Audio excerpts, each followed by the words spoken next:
Nagusuje cyane, iyi ni Gospel Set ukomeje gutega amatwi iki kiganiro. Niba ari ubwa mbere subscribe kugira ngo uzajye ukomeza kugezwaho n'izindi video zitandukanye nziza ndetse zuje amagambo meza kandi afasha abantu. Nshimiye abantu mwese mugenda mwareka muri comment, ndabashimiye. Imana ikomeze kubaha umugisha. Wayikaze muri iki kiganiro.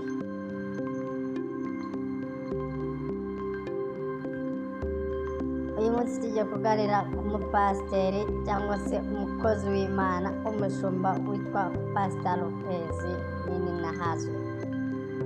Uyu ni umuramyi w'Imana n'umupasiteri ukomoka mu Burundi. Pastor Lopez Ninahazwe benshi bamenye ku izina rya Pastor Lopez Amavu.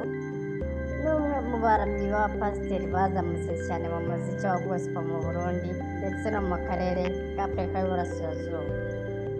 Umugabo ucisha bugufi utuye i Bujumbura, umuyobozi w'itorero City of the Living God CLG, rimwe mu matorero akora cyane mu gihugu cye. Uretse kuba pasiteri, ni n'umuhanzi w'indirimbo zifite ubutumwa bukomeye bwo kwemera n'ukwizera Imana. Pastor Lopez yatangiye urugendo rwe mu muziki ku mwaka w'ibihumbi 2009 ari muri korali y'itorero. Mu myaka myinshi yakurikije gusenga, yabonye ko afite impano yo guhimbaza Imana mu buryo bwagutse, bituma mu mwaka w'ibihumbi 2019 atangira gukora indirimbo ze bwite nk'umuhanzi wigenga. Muri uwo mwaka kandi ashyingiranwe kuwa 6 Mata mwaka w'ibihumbi 2019. Ubwo ni ku itariki 6 Mata mwaka w'ibihumbi 2019 atangira ubuzima bushya bw'umuryango. Nibwo yazanye ubufasha cyangwa se nibwo yashinze urugo. Ubu afite umugore n'umwana umwe, kandi avuga ko kuba afite umuryango wubatswe ku Mana ari kimwe mu bimutera imbaraga mu murimo. Alubumu ye ya mbere yise Byose Byaremwe Nawe ifite indirimbo 11 zose zifite ubutumwa bwo gushima Imana no kuramya Imana. Muri izo harimo izakunzwe cyane nka Ntabura Uko Abigenza, Ku Birenge Byawe, Ndakwihaye, Yaruguruye, Warakoze, Maze Mwese, Mpishurira, Urandengera n'iyitwa Ntwarakure. Yashyize hanze mu mwaka w'ibihumbi 2022 indirimbo ze zifite injyana y'umwimerere wa gospel zishushanya umutuzo, ibisingizo n'ubwiyunge hagati y'umuntu n'Imana. Mu ndirimbo ze zose zakunzwe cyane ni Imana Yakandika, ngira ngo iyi murayizi namwe, abayizi nabasuhuje n'abazi kuyiririmba. Yagiye hanze ifite amashusho meza yiswe official music video, tangaza benshi ku mbuga nkoranyambaga. Ubutumwa bwayo buvuga ku buryo Imana ihora itanga andi mahirwe n'ubuntu bushya ku bantu bayo, kandi ntihweme kubabarira abayiyambaza bayisunze. Iyo ndirimbo imaze gufasha benshi muri Afurika y'Ubuseruko, kandi niyo yatumye izina rye rirushaho kumenyekana. Pastor Lopez asanzwe afite uburyo bwo gutegura ibikorwa by'ubuhamya n'ibiterane mu Burundi n'ahandi. Mu biganiro bitandukanye yagiranye n'itangazamakuru, yavuze ko ubuzima bwe bushingiye ku gusenga no kwihangana. Akongeraho ko ubunyamuntu bw'Imana n'amasengesho menshi ari byo byamugejeje ahari ubu ngubu. Ateganya gukora igitaramo gikomeye cy'ivugabutumwa mu Burundi mu gihe kiri imbere, ariko aratangaza itariki nyayo. Avuga ko kuba pasiteri n'umuhanzi icyarimwe atari ibintu byoroshye, kuko bisaba gukorera Imana mu nzira ebyiri zitandukanye ariko zifite intego imwe: gukiza no kubaka imitima. ku ruhimbi rw'itorero yita ku kuyobora abizera n'abarushaho kumenya ijambo ry'Imana. Naho iyo ari ku rubyiniro yifashisha indirimbo kugira ngo atange ubutumwa bw'ihumure, kugaruka ku Mana no kwizera.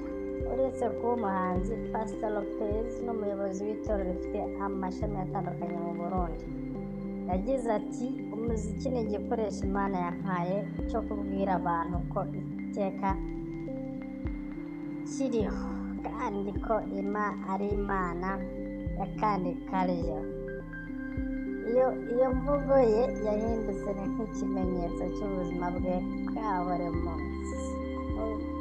Mu bijyanye n'imitima n'imibereho, Pastor Lopez avuga ko atigeze atekereza kwinjira muri politiki kuko yumva atari iby'Imana yamuhamagariye. Ati abahanzi benshi barashukwa cyane no kumva ko bagomba kujya muri politiki kugira ngo bafashe abantu. Yewe nemera ko Imana ifasha abantu binyuze mu ijambo ryayo, si politiki. Kugeza ubu Pastor Lopez ninahazwe ari n'umuhanzi wa gospel w'icyitegererezo mu Burundi, akaba n'umwe mu baramyi bafite icyerekezo gishingiye ku gukiza imitima, si ku by'ikirere cyangwa kwishimisha gusa. Wapi, ahanze amaso imbere no gukora indirimbo nshya ziri ku rwego mpuzamahanga no gukomeza ibikorwa by'itorero rye. Kuri YouTube akunze gukoresha urubuga rwitwa Pastor Lopez Ninahazwe, ariho ashyira indirimbo ze, ibiganiro n'amashusho y'ibitaramo bye. Ku rubuga rwa Instagram na @Pastor Lopez Ninahazwe, asangiza abakunzi be amagambo y'Imana n'amakuru mashya ajyanye n'ibikorwa bye bya buri munsi. Nubwo itariki n'aho yavukiye bitagaragazwa neza mu bitangazamakuru, abantu bamwita umuramyi w'icyizere kubera ko indirimbo ze zifite amagambo y'ukuri y'ubuhamya. Abamukurikira bavuga ko ashimangira amahoro n'urukundo mu byo aririmba byose. Mu gusoza, Pastor Lopez Ninahazwe ahamya ko intego ye ari imwe: guhimbaza Imana no gufasha abantu kubona agakiza. Mu magambo ye bwite agira ati iyo Imana itaguhaye impano ntukwiye kwigereranya n'abandi, ariko iyo uyifite uyikoreshe kugira ngo abantu bose babone Kristo. Muri urwo rwego, indirimbo Imana ya kandi karyo yabaye ikimenyetso cy'ubuzima bwe, kuko bikumbuza abantu ko Imana iha andi mahirwe buri wese atarayibagirwa. Pastor Lopez aracyari umusore w'umuhanga, afite icyerekezo kinini kandi akomeje kuba umwe mu baramyi bakomeje gutuma gospel yo mu Burundi izamuka ku rwego rwa Afurika yose. Murakoze cyane. Iyi ni Gospel TV, n'urubuga mbere rwa subscribe kugira ngo uzajye ukomeza kugezwaho n'izindi video. Ndabakunda cyane, imigisha cyawo nakagaruka turi kumwe. Murakoze cyane.